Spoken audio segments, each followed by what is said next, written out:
Okay, well, great. It's like a Baptist wedding when the church is in, you get started. I love it. So thanks everybody for coming. It's a pleasure to introduce you to Dr. Mike Strager. Mike is a professor of resource economics at West Virginia University. He and I were colleagues for 20 years or so, the whole time I was at WVU. He earned an MS and PhD in natural resource economics from West Virginia University and BS in agribusiness management, which I don't think I knew that. I knew you went to Penn State, but so from Pennsylvania State University. He's a program director of a graduate certificate, a very popular graduate certificate in GIS and spatial analysis, which started in 2016, somewhere around there. That's right. Yeah, we did. Okay. Yep. Faculty affiliate in Natural Resources Analysis Center, which started back in late 1990s, probably something like that, or early. It was more like 94. Yeah. Oh, that's crazy. Yeah. So before I got there, so it was a college-centered center that had the foresight to know what a big deal GIS was going to be. Thanks to Mike and his wife Jackie, really grew it out into a remarkable asset on the campus of WVU. He teaches courses in GIS foundations and applications in natural resources, including a class he's going to be teaching this summer for Clemson in spatial hydrology on the online program. His research is focused on spatial modeling of landscape change with effects on forest, wildlife, and water, and that's how I came to work so closely with Mike, is his ability to model water spatially, and working on decision support tools. And I'll just highlight one that Mike and I worked on in the 2000s. Those of you who were alive or who were born yet, and most of you I think were, and those of you who can remember the mountaintop mining days in Appalachia was a big deal. And working with Mike, we developed a tool that EPA used, that US EPA used to make decisions about whether to sue mining companies or not. And it worked, right? It was actually a really good deal because it kept them from suing some places and directed their focus on other places, which was good. All right, but I'm going to turn it over to Mike, and he's going to tell us a little retrospective and a look forward in spatial analysis. Well, so hi everybody, and thanks for the introduction, Todd. Todd's been a great colleague over the years, and big congratulations to him in his new position. So how about a little round of applause for Todd? So I had a lot of fun putting these slides together. Maybe too much fun because I got a lot of things going on in here. It made me feel old as well, looking back at all these things that I've done. So hopefully I did this in a way that'll kind of generate some interest for you guys in different applications of how GIS has been used in natural resource management and applied GIS and so on. So one thing, let me just back up and just say too, that I got to explain a little bit. Probably heard that resource economics is like, what's a resource economist doing working with spatial data, right? Well, I use the foundations quite a bit in terms of analyzing spatial data regarding economics. Economics, kind of science of trade-offs. So I analyze a lot of things that are spatial regarding trade-offs, looking at optimization, looking at kind of cost-benefit things, marginal values, marginal costs, optimal kind of production possibilities, frontiers, value of information. All those things are really important in terms of analyzing spatial trade-offs in a context of applied economics. So I'm going to use the royal we quite a bit today because, as Todd mentioned, this Natural Resources Analysis Center has been a great group of colleagues, grad students, undergrads that we've had working on applied GIS and spatial analysis across many different disciplines. So as you're going to take away from this talk, I'm a generalist. I'm kind of like a mile wide and inch deep in a lot of things.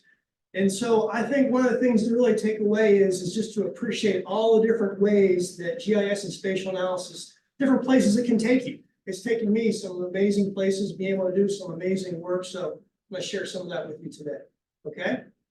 All right. So slide up, slide down is this one. Okay, so first off, I got to come completely clean on this. So I was asked to submit a field photo. I love getting out in the field, sampling it for birds, mist nets, doing stream sampling and so on, water quality, but I do not fly these things. I am not a pilot of this particular drone or any drone.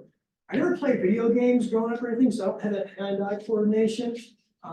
So we've got people who are certified. to fly drones on our staff at NRAC, as well as students. We train them to get their certification. There's tons of permits to fly something like this. This is actually a spray drone. It can pick up my daughter. It can actually lift 100 pounds. I haven't tried that yet, but it's not going to happen probably. The other way you can tell I have no idea what I'm doing is because I got my thumb on that control, probably that close. That's not what you should be doing. Right? So, okay, I feel much better coming clean on that. I can go forward now. Okay, so this was kind of me in the back seat. My parents were both teachers growing up, so we did a lot of camping trips. And I love paper maps. I always sat in the back seat of that car trying to figure out where we were going, where we were, what was coming up next, like a river, stream. So I've always had this kind of fascination with spatial orientation and being able to like identify where I was in relationship to other features. So it's kind of neat to think about and use as part of what I do now is think about everything that's spatial. And what's the one commercial where you're turning in your parents or whatever, those funny ads? So my kids are actually using paper maps now quite a bit. When we go into a new state, you can stop at the Welcome Center. There's actually still paper maps you can get. It's pretty wild. And they love that. So my kids are turning into my wife and I who do this kind of spatial stuff. Okay. So as part of an introductory GIS class that we teach, we always do every class with a map of the day, just to kind of orient people regarding this. This is not my map of the day for today's lecture, but just to give you an example of kind of things we think about and look at regarding spatial data and spatial awareness. So the point of this one is how we take kind of point sample information, survey information of what do you call a sweetened carbonated beverage, you call it pop, soda, or Coke, in terms of how that can spatially look across the country. So I guess at lunch, I won't be asking for a pop, right? Because people get some strange looks probably. Okay. So in terms of natural resource kind of maps of the day, I really like this guy, Dan Coe. He's a cartographer, works out at University of Washington, and this is a really cool thing that he does with elevation data. So this is going to transition in to something called a relative elevation model. And this relative elevation model is based upon height above the river. And you can really see those fluvial channels pop as part of this. To think about this as riparian habitat, floodplain management, some really cool work in terms of integrating spatial data in that way. It's also kind of artistic in a lot of ways too. Sorry about this one. My kid said, Dad, you gotta put a dad joke in here. So that's my dad joke. I'm not gonna address it. I'm just gonna move on from that. It's that bad, right? Okay. So I love basketball, and one of the things I also think is kind of cool to map. I've got interested in this. And this was a guy that charts shot locations. This is actually done in a lot of sports teams. I'm sure your football team, even basketball, probably has a little sensor based upon their movement, how much they move. Sports based upon like kind of workload and things like that. There's sensor they actually can put balls for practices and so on. So this is mapping shots in the NBA over 2 different time periods. So obviously what jumps out between these 2 maps is where's the mid-range game, right? Mid-range game is no longer apparent. People are either shooting a 3 or it's a layup or a dunk, right? Because the percentages are different and so on. So it's interesting kind of thinking about all the different things that can be mapped and then analyzed. So this was not me with hair. This is not, that's not me. It's not the situation there. But when I was at Penn State as an undergrad, I took a soils class. And I had a really dorky job of setting up audio-visual equipment for classes. It was actually the real thing, none of this fancy projector stuff back then. So the professor said, hey, anybody want to make some money working with some soils data? I was like, all right, I love this soils class. I volunteered to help them afterwards. I started digitizing soil maps, okay, from county books.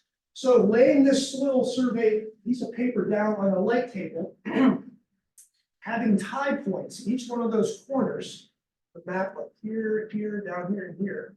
And you would trace those soil boundaries, okay?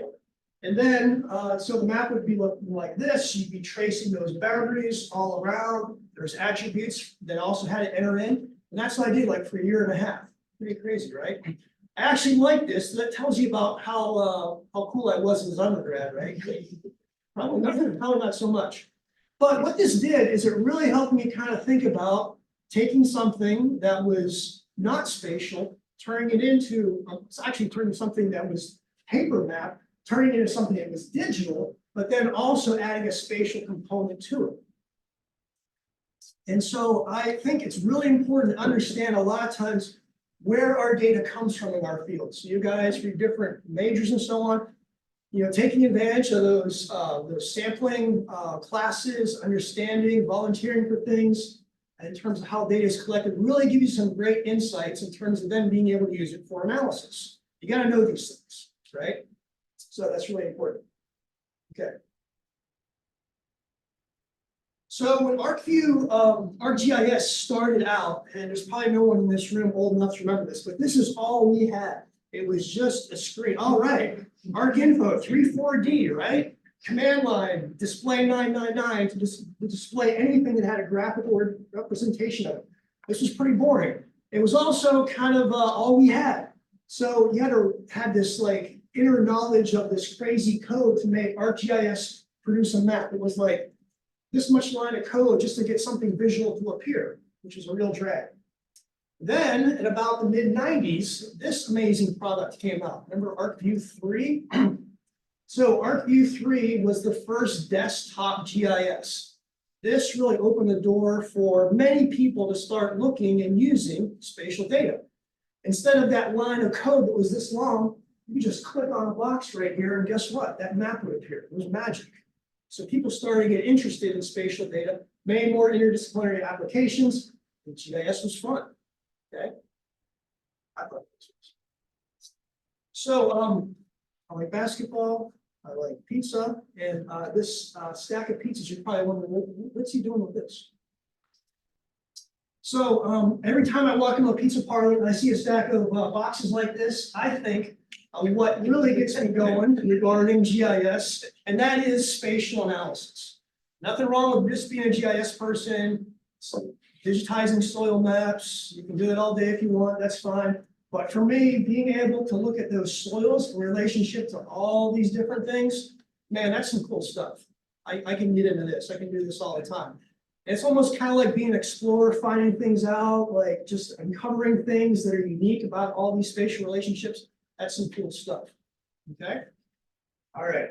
So that's my little introduction, a little bit about me. What I want to get into now is the main part of my presentation, taking you to a bunch of different places. So I'm going to start out with water resources, GIS and spatial analysis, then land cover, land composition, terrain analysis, and then in the drones. So lots of stuff. I told you your head was going to spin, right? But should be okay. Okay, so starting out, I love working in water. West Virginia is a water-rich state.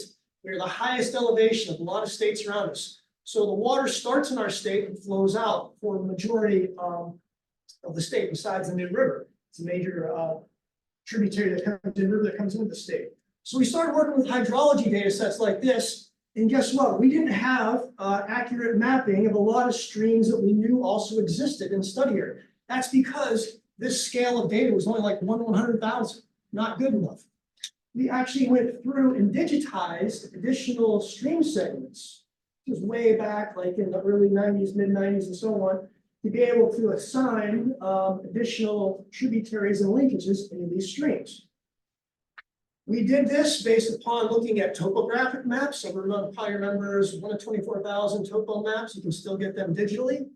And what I just displayed for you were these digital line graphs for hypsography that's used as spot heights that could then be used to help with creating an elevation surface. Interpolation process to then create something like this, which is called a visual elevation model, shown here with a hill shape.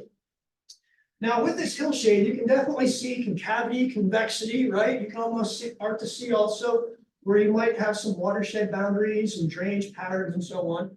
Those were very important because we wanted to capture this one-to-one relationship, which was what was happening in the landscape, and that receiving stream. So using these elevation data sets with some derivatives off of that, we created these segment level watersheds. And no one else was really doing it at this time. They were accepting the watershed boundaries at a much broader scale. But for a lot of the work that Todd and I started to do together, it was related to making sure a landscape feature was related to a receding stream. And then not only that direct relationship between the one-to-one of the stream and the landscape, but then also being able to link these things.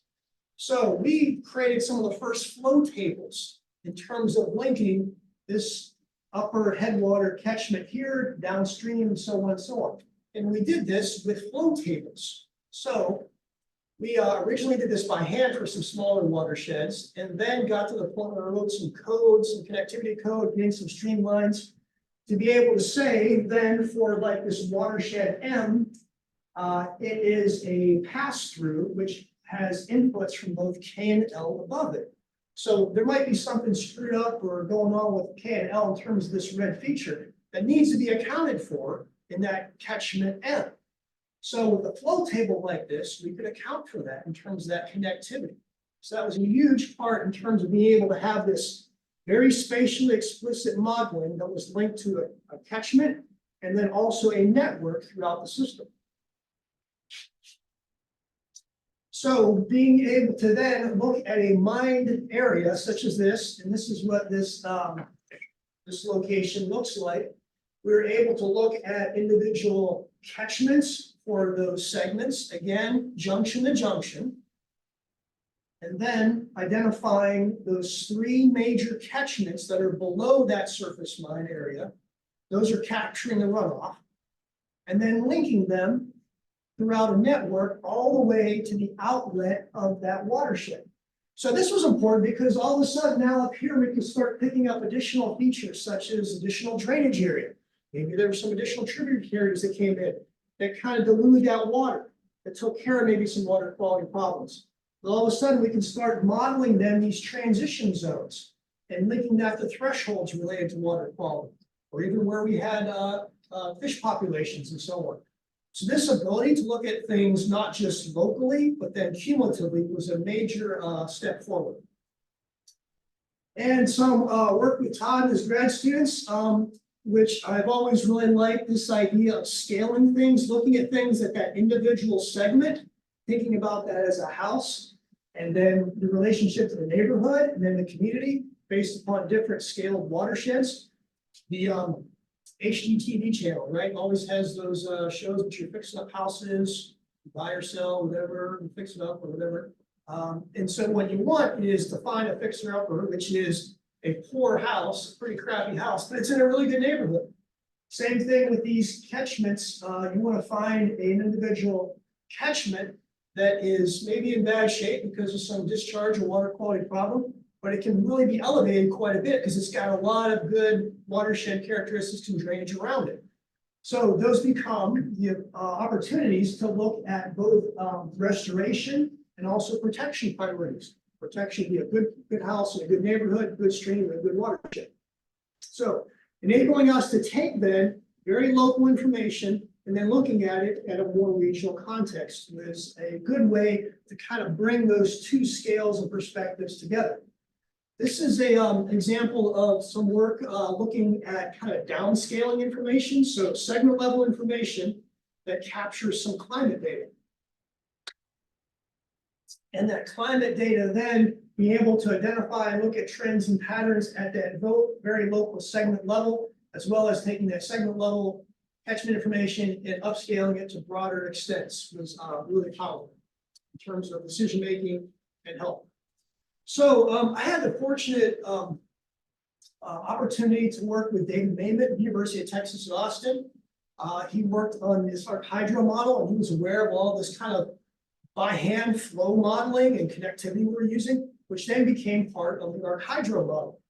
And I've also served as a technical committee member for the American Water Resources Association as part of this NHD group with great people and great researchers that basically enabled us to then take these streams, catchments, and also other raster data as part of the National Hydrography Framework. So this is available now nationwide when we get into this as part of the spatial hydrology class, being able to use this data as part of a great hydrography program for the nation. Connectivity, flow tables, cumulative analysis really opened the door for a lot of amazing things regarding water resources and mapping.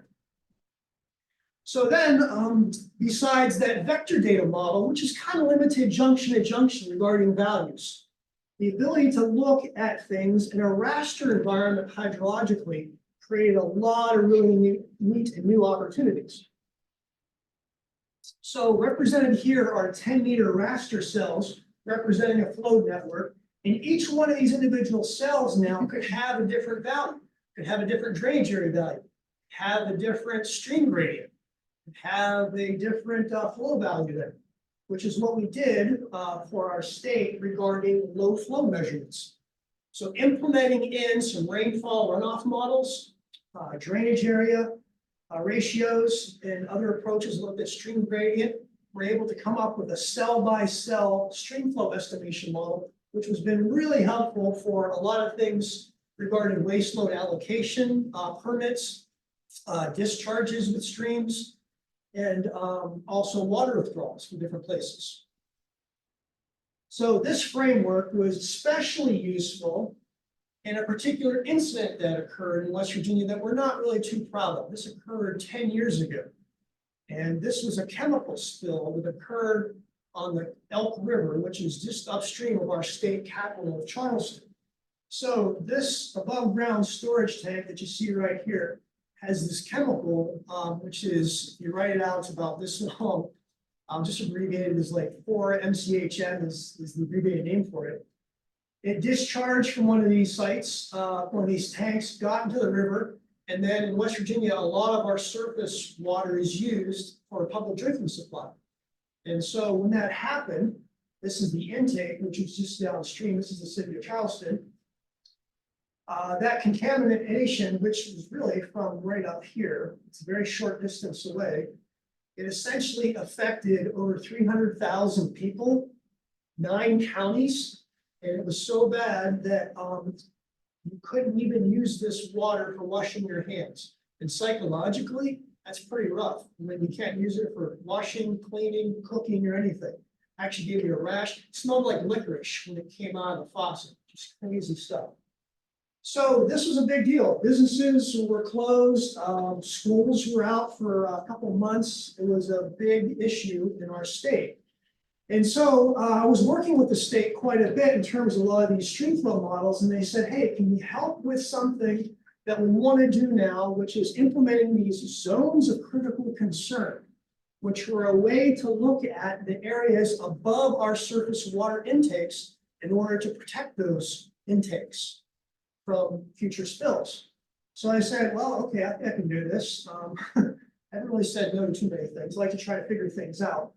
And so fortunately, I had the framework available to do this travel time equation, which was a pretty general travel time equation that used variables regarding drainage area. This is a stream flow, which we had, and also a stream gradient coefficient measure.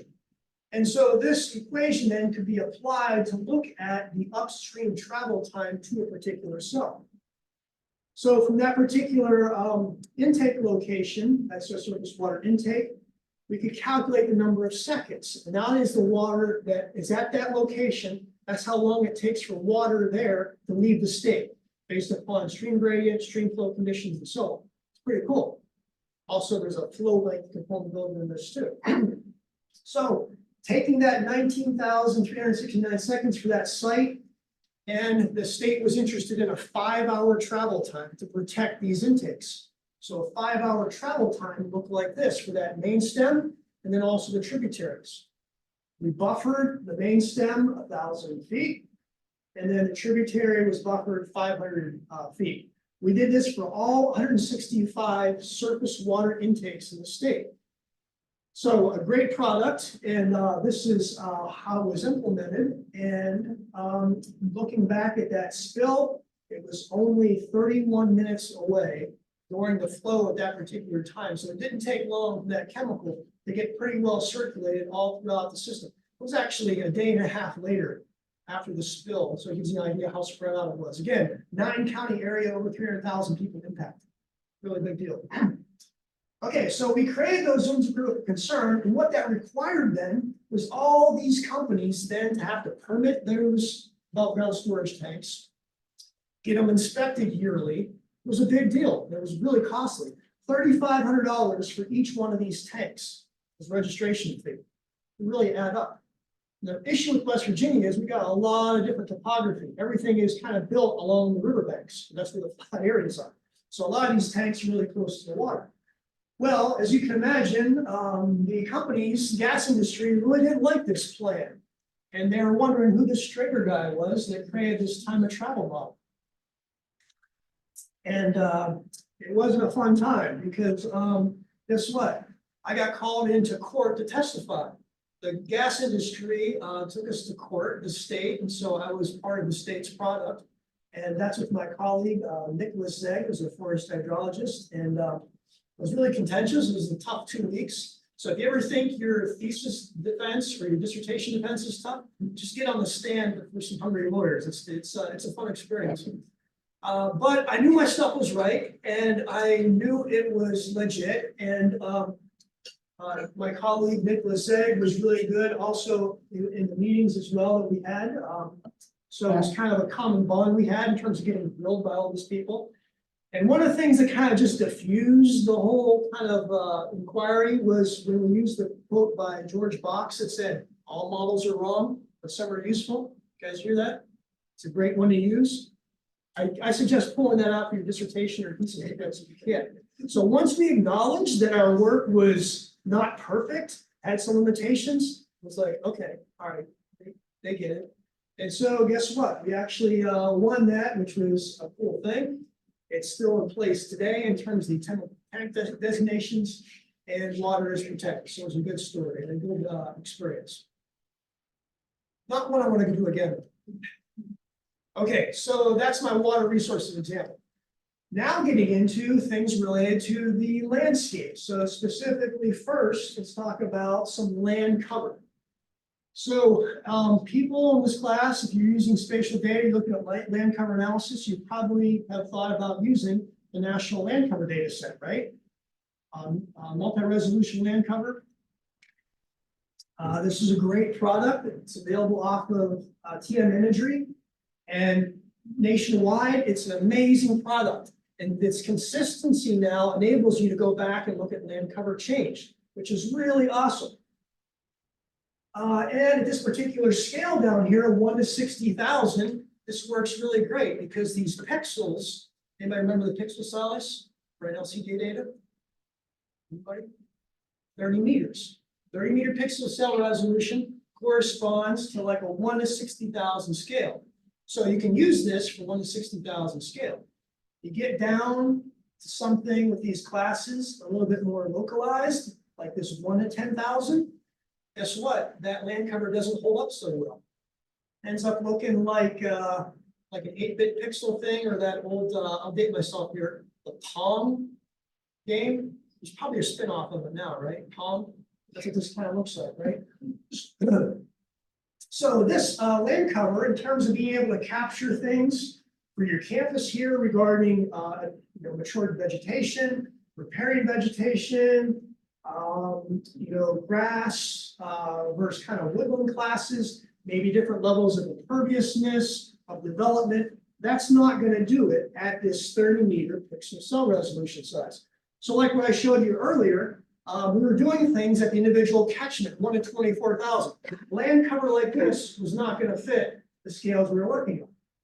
So we said, what do we do here? Well, should we just kind of give up and not work at this scale? But fortunately, there was another option. We used publicly available, this is available nationwide, imagery from USDA, National Agriculture Imagery Program, the NAPE program, that's available nationwide every 2 years. So a nice temporal stamp with this thing. And guess what? This stuff is available at worst 1 meter and at best 30 centimeters. For South Carolina, it looks like you're at 60 meter cell size resolution. That's an order of magnitude much better than the 30 meter, right? This comes out every 2 years. it's actually much more frequent than that land cover data set that comes up. So we're improving things temporally and also improving things spatially, right? Okay, well, that's a lot more data to deal with, a lot more. That's big data, okay? Especially when you're looking at a bunch of different problems like that. So fortunately, this whole area of artificial intelligence, specifically machine learning, became available, and for us to be able to use some of these tools to handle big data and to handle this classification, which gets a lot more complex at that much smaller resolution. Okay, so the classification tools, guys probably use a lot of the ESRI ArcGIS products. There's machine learning for classification and also prediction. And this is how we used it in West Virginia starting out. This is one of the largest surface mines in the state, the Obit mine site. And as you can see on this aerial photo that we're using for the classification, there's things that don't show up on the satellite data, which are very important as part of getting that landscape spectral kind of identification related to, let's see here, there's some slurry ponds up here. There's some valley fill bases. There's also some reclaimed areas. There's areas that kind of look like craters of the moon as well, that are part of this landscape that we wanted to essentially be able to capture in our classification with our landscape to receiving stream models. And Todd mentioned this in the introduction. So being able to use machine learning techniques to handle big data as well as some of these unique kind of spatial features.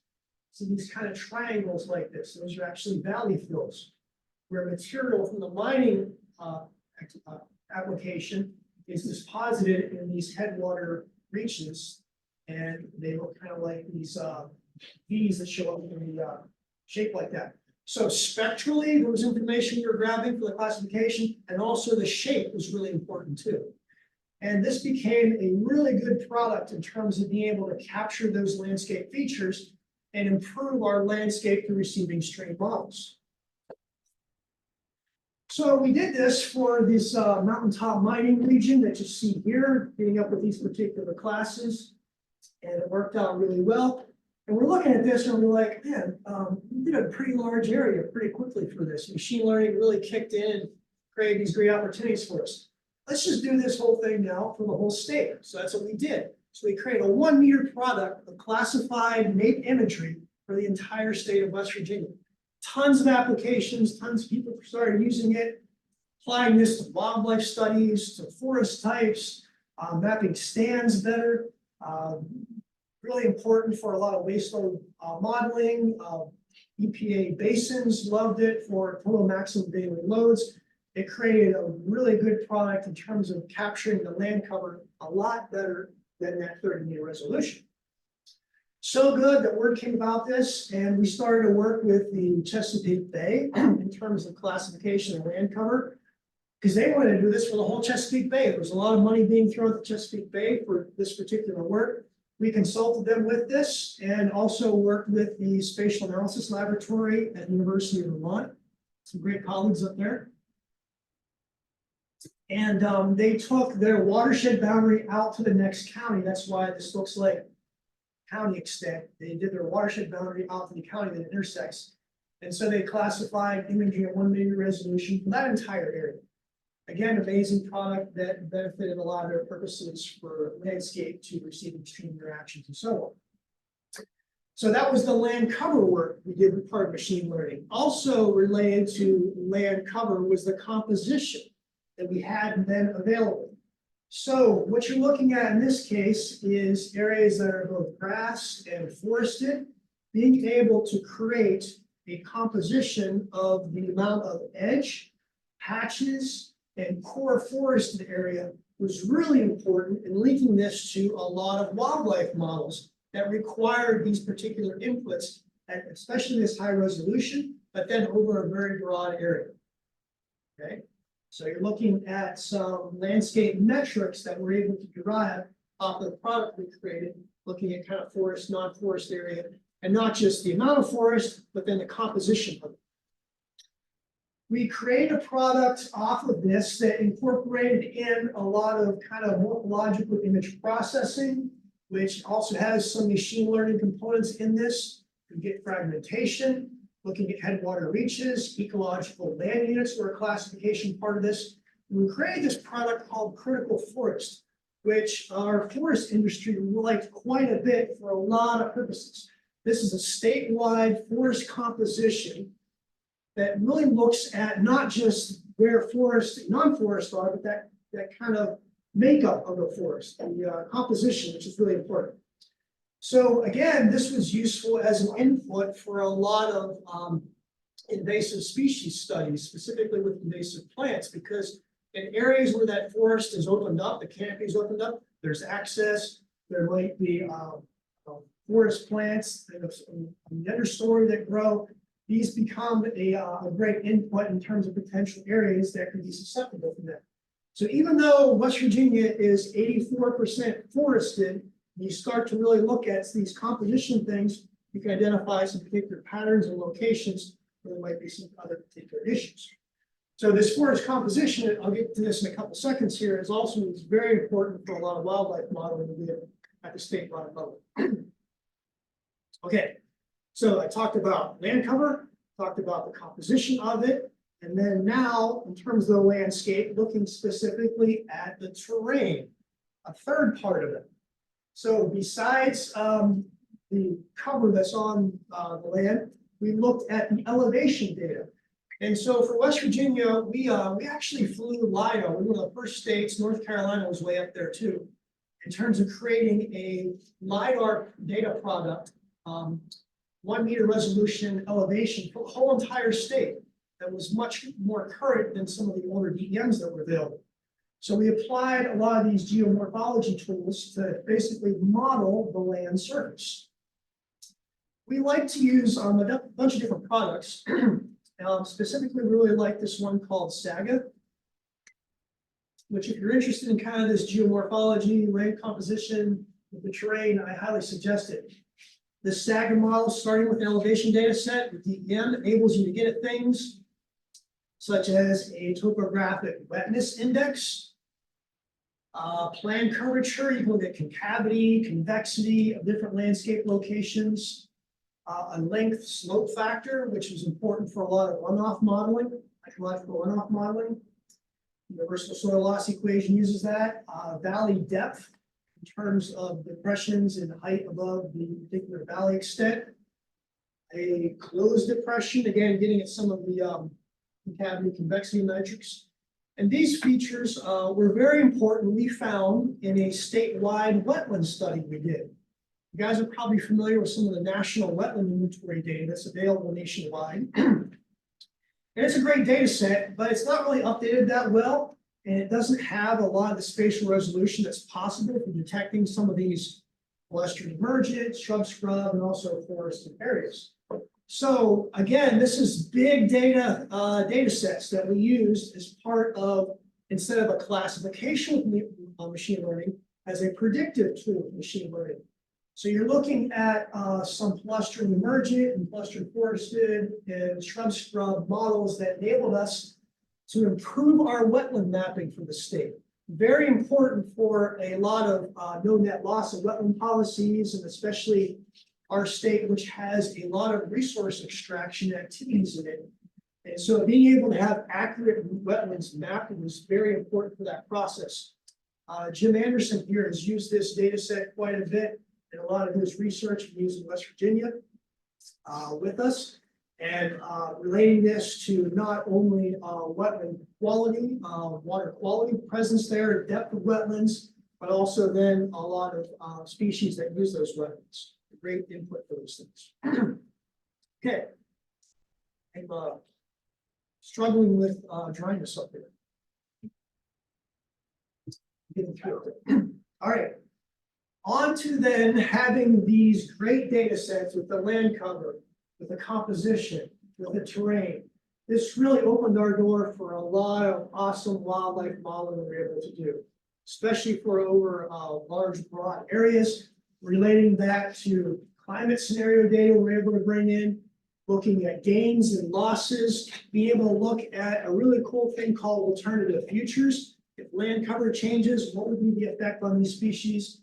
If climate changes, what would be the effect on those on those species as well? So really great opportunity to look at these particular questions.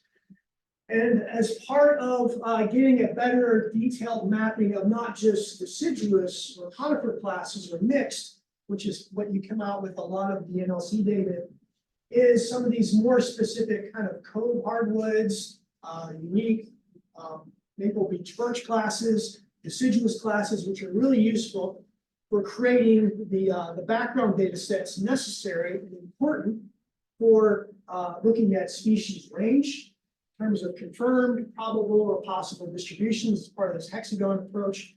We use this in the gap analysis project done for the state, trying to keep common species common. So being able to look at where we had a species distribution range and relating that to a crosswalk habitat database in terms of what species we're using or prefer different species types, enabled us to say where we had habitat and also in combination with where the habitat existed and the species was present to look at distributions.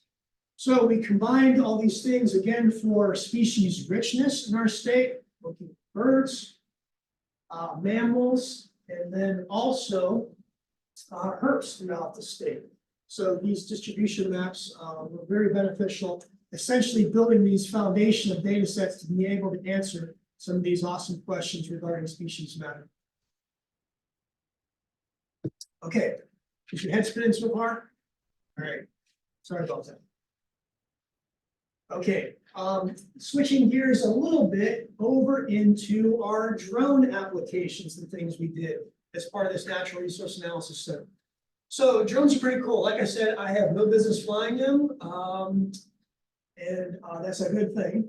But we have a lot of people who do, and we built a pretty good drone program as part of our process over the years. But it took some time. It's not something that there was like a textbook or rule book in terms of how to use drones. So when we first got these drones, they were like, you know, kids at a store, Christmas, whatever. We're like, all right, this is cool. Let's get these things in the air, fly them, whatever. It was kind of wild, wild west, actually, first too, when drones were starting to get going. So we started flying them over neat areas in our state. This is a overlook just outside of campus called Beach Rock. This is Seneca Rocks in West Virginia. This is Blackwater Falls. This is Jacobsburg Bridge over the Cheat. Probably Todd's the only one else that recognizes that. Well, Daniel's been down there. Town of Thomas, West Virginia, and then looking at some wind farms. So after the initial kind of fascination, hey, let's get these drones in there and take some pictures. It was like, well, maybe we should do something research-wise with these things. So we started thinking about having that ability of the drones, what they provide, high resolution, and the ability to get these things in the air really quick, right? It's pretty cool to be able to capture some things that have just occurred in a landscape that you kind of wanted to basically map or identify. So working with USDA and RCS, farmers get compensated for wildlife damage to their fields. So there's some wildlife damage going on here in this farmer's field. Anybody have an idea what caused this?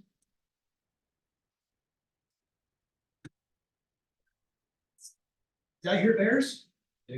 Right on. Yeah, we caught the culprit right here as part of the image. So it's pretty cool. Red-handed. I don't know what was going on. They just got in this field, maybe one or more, and just kind of like thrash around, knock out everything. It's just kind of what they did. But we have our bear stamp program, West Virginia Division of Natural Resources. As part of our bear hunting season, bear stamps paid for this farmer's damage to that field regarding this. So it was nice having that particular culprit identified. So that's an oblique photo that you see with the drone. Then we said, well, we need to be able to like not just take some pictures, but have this picture actually reference something, some real world coordinates. So in doing that, what we did is we thought about another thing that was going on in our area. These are 17 cicadas. which are scheduled to come back again for our area this summer. So it's an exciting time.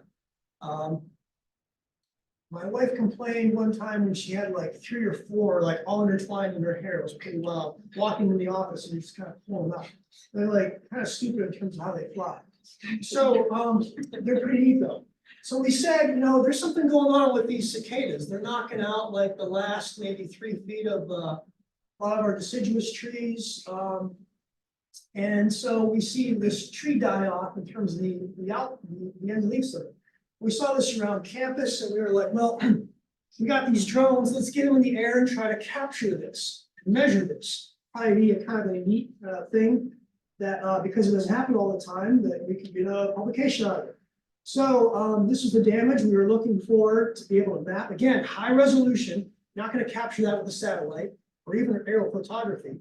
You need these centimeter level spatial resolution that you can get that with the drone. So here's the picture of a drone taking a picture of a drone, which is kind of funny, I guess. We have a research forest that we flew this for, and you can see some of the areas in here a little bit in terms of that popping. A little bit more obviously here in terms of the brown that we see, and a little bit more also there. And direct your attention to this little feature down here. That's actually a target. And that target's very important because this target enables us to capture this data and create something called an orthophoto, which is a map corrected for elevation. Okay, this is the flight path of the drone across the landscape. And this is the drone actually following the contours of the landscape. Pretty cool, right? As part of that. So we looked at then running a classifier to be able to determine impact from that particular defoliation of those branches. It came out to be a pretty neat publication we were able to get with that. So a neat application regarding that particular drone. Next, you can't be happy with one drone. So it's almost like a drone drug, need more. So we upgraded to this DJI Matrix, which is a bigger drone, bigger battery, bigger payload, fly longer and so on. And we upgraded it with something called a Centera 6X multispectral camera system. Those extra little lenses there enable us to capture things beyond just the visible light, but in the near infrared, which was very useful and important for creating these NDVI indices. We're looking at healthy versus stressed vegetation. And specifically, we looked at this regarding one of our extractive industries, which has kind of progressed away from mining to be gas extraction, Marcellus shale fracking. You guys have probably heard of that one, right? So this is a well pad that obviously creates a lot of edge and fragmentation of forest. These pads are about 3 to 9 acres in size. And with those particular pads, in terms of extracting that gas, you got to get it to markets. So with this industry also comes pipelines, which look like this planned throughout our state. Now, creating pipelines, if you're out west, like in Oklahoma, no big deal. You know, like, big deal. You got this. That's your landscape. There's your pipeline going through. Not much to worry about right there, right? However, you start putting a pipeline in an area that looks like this, which is our topography in West Virginia, much, much more difficult. You got some major issues going on here, right? And you got also sedimentation that these pipelines construction actually have been stopped because of violating water quality standards. Pretty big deal. So we came in trying to help this process, and again, the ability to be able to capture the pipelines as part of these flight paths, and then also the pads that you see there, enabled us to then use this process of displacement regarding parallax. It's kind of like that goofy little thing that you do as a kid when you look beyond your finger and you see the different angles of a location and the feature between it. You're looking at the same spot from different points. And that's essentially what we're doing with 80% overlap of our aerial photography collected off of the drone. That enables us not just to create an orthophoto, which is a map corrected for elevation differences, but also these digital surface and digital terrain models to be able to capture what is going on at that particular well pad construction site. So based upon that elevation We can look at these magenta flow path lines across the landscape of that pad. This is just the same thing that we're talking about aerial photo. And then being able to classify it, looking at areas that are both vegetated or bare soil, and using that as an input into some overland flow water quality models that use an expected mean concentration approach, which we talk about in the spatial hydrology class, to be able to say, what would you expect in both concentration and also total loading if this particular pad isn't cleaned up or adjusted for some of these sediment controls. And those stars up here identify the most critical places of overland flow runoff, capturing the most sediment. That's where your essentially control devices should be placed. So pretty cool. Okay. Also applying this to actual pipelines. So when a pipeline is constructed, it's put in, revegetation is very important at that site. So we used the drone for classification of revegetation success. And we compared this to how people were actually doing this by walking the locations. So we determined that about 3/4 of a mile, that's the crossover point where drones actually are more efficient and better at capturing the information needed for revegetation success compared to field measurements and field sampling. It's kind of cool, kind of value of information type of approach. Okay, then finally over into the next level of drones. There's actually one more after this, but this is a LiDAR sensor being able to capture really detailed information for different locations in terms of elevation. Todd did a bunch of great work in this area of the state. This is Upper Shavers Fork, one of the largest, it's the longest stream, river over 3,000 feet east of the Mississippi. Really cool, awesome place to do work because it's been screwed up in the past. The stream was actually dynamited to float logs down it. It's got a railroad which creates these huge impassable culverts where brook trout couldn't access upper reaches of the stream besides the main stem. So a lot of Todd's work was prioritizing and connecting all these things. We're still doing work now regarding this project using LiDAR data to analyze the composition of the stream bed and also helping in planning for adding more natural habitat to that particular stream reach. So these particular opportunities in terms of deepening pools, doing different woody debris in the sites, increasing better pool riffle ratios. It's kind of ugly work seeing this 18,000-pound dozer in the stream, but once it's cleared out and the construction is done, it looks pretty natural as part of the output, and it's really improving the refuge possibilities in the stream for fisheries in this particular location. It's a pretty cool project in that way. Okay, kind of hustling to finish up here. Sorry about this. I just had way too much stuff here that I want to talk about. Thermal camera, looked at this for prescribed burns as part of this area. Also looked at thermal camera also for agricultural vegetation studies. We have an elk introduction study in our state, which we brought in elk from Arizona and also from Kentucky, and we track them with thermal imagery. It's pretty cool. Okay, this EBX was a lightweight drone mapper. This is the last drone where we left off. And this fixed wing gave us the opportunity to fly a lot more areas. So we have actually flown one of these mine sites to create the input plans needed for these these landscape architecture plans and design plans for solar on mine sites. So not thinking about these former mine lands as just liabilities, but opportunities for potential development got us to this, which is pretty cool. So an alternative renewable energy source with previous use on mine sites. Okay. Future perspectives. Sorry, going through this a little fast. I'm just getting too much enthusiasm for this topic. GIS market. Good to be part of this. It's going to be growing going forward. Very generic kind of geospatial world trends, and I don't disagree with any of these. This is definitely part of the growth process. However, to give you an idea of some growth in spatial analysis areas, I want to focus on a couple things. There's a line from The Graduate, which is an old movie that said, the future is plastics, the future is voxels for natural resources. Besides just looking at individual cells, 2D, a voxel enables us to look at a Z value. So we have a volume calculation to look at.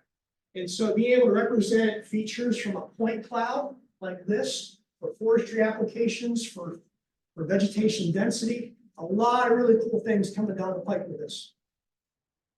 That's with that. Okay. Also for kind of geological purposes too, this is kind of an underground deposit that can be mapped as part of these voxels to get very accurate volumetric type of analysis. So definitely something to look forward to regarding with natural resources, the use of additional voxels. Machine learning obviously is going to be more prevalent in natural resources. Think about trail cameras, the ability to detect and pull out individual species, all those digital cameras that are being collected in terms of features, using machine learning to extract out exactly what species that was. It's a pretty cool thing. It's a lot to look forward to. This is birdcast, radar data. Think about now some of the questions that in the future of spatial analysis and natural resources, we probably don't even know what questions we're going to be able to even ask, having very detailed information regarding birds or even insects with this radar can be mapped and how that can be changed over time. Looking at something that's very localized, but then over a huge extent, create some amazing questions that we can start to think about and look at going forward. This was awesome. Last October, birdcast, 1.1 billion birds in the sky during migration. How cool is that? It's freaking awesome. I love that.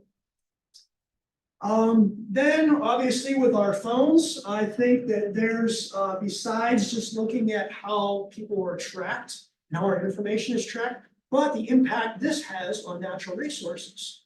So where people are and its impact on natural resources and our footprint on areas, I think has a lot of potential going forward. One-year trail systems, right? Just north of here. I was checking this out regarding looking at Trailforks. Trailforks is an app that tracks your location. So what's going on with this little bonus loop here off of this loop trail?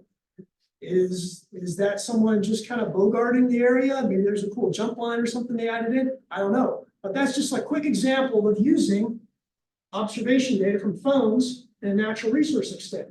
Maybe that's an area that should be protected more. Gate that off or do something. Or make it part of the trail. I don't know. Just something I thought was kind of interesting. There it is over top of the heat map for that. Okay. And last thing I'll just mention, AI and drones. Boy, a lot of things going forward. We actually have a faculty person, I think it's in your computer engineering program, Fatima Efka. She's doing a lot of work with adding more intelligence into AI for drones. And she had a cool quote that said, in 10 years, everyone's gonna have their own drone. Be able to get things for us, deliver things, analyze things. How cool would that be? You know, you got some crazy recipe you're making that needs nutmeg. The drone just goes and gets you some nutmeg or something. Anyway, well, what I just want to leave you guys with too is I'm always really excited to be in a natural resource environment. People that know their science using GIS as a tool is definitely the way to go. Because you can call BS on a lot of things in terms of output maps that you know don't make sense because you know your field of soils, of wildlife and fisheries, forestry and so on. Those are where your foundation is. So that's awesome. And so you don't want to be like using a tool that's going to mess you up, right? All right. So the last thing I'll leave you with today, and again, sorry this was a little fast. I just had way too much stuff. I just could not cut out. Sorry. But one of my favorite commercials, the most interesting man in the world, right? You don't see this much anymore. And what does he say? Stay thirsty, my friends, right? Just cool. I mean, stay thirsty for beer in moderation. That's always good. But you know, stay thirsty, stay curious, right? That's what I leave you guys with. Stay curious, stay engaged, stay committed to something because it's a lot more fun that way, right? All right. So thanks for your attention tonight.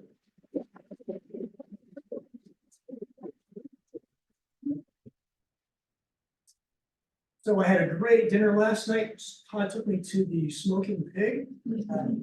So I'm expecting the same type of lunch today. Just kidding. Just kidding. Are there any questions? I'm curious, you seem like you're pretty tied in with some of the spatial crossover politics in the region there.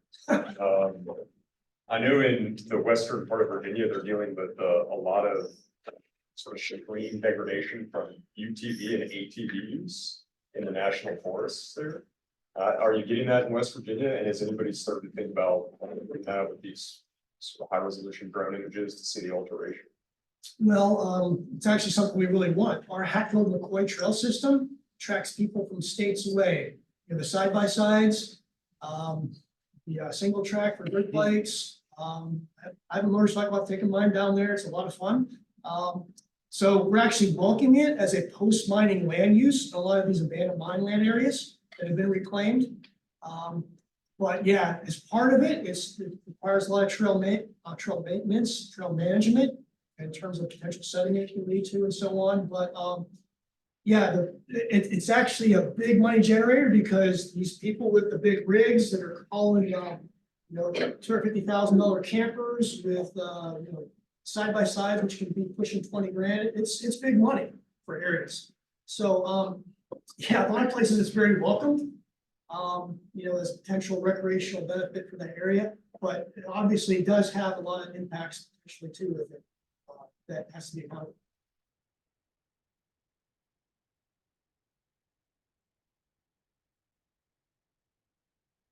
All right, All right, thanks, guys. thank you.